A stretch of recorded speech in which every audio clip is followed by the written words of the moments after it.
Ассалаумағалейкум. Аса қадірменді қазақ елі, аса құрметті Тараз қаласының тұрғындары. Бүгін 9 қараша 2020 жыл. Менің оқиын деп тұрған өлеңімнің тақырыбы Тараздың Қазақстанда беделі зор деп аталады. Қабылдаңыздар. 2000 жыл тарихы бар шақырым, сағынышым бар ойымды бөгеді.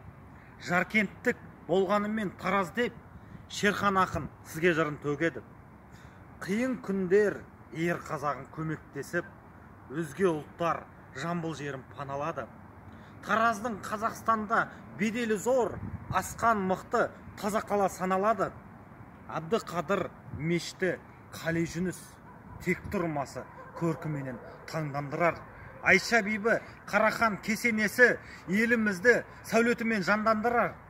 Құрақ аты, Қошқар ата талас шу, Ақкөл Балқаш етішпесі басты су.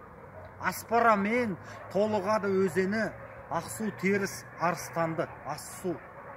Мерке, Құлан, Сары кемер, Құлан аса, Шу талас, жуал елі мәңгі жаса.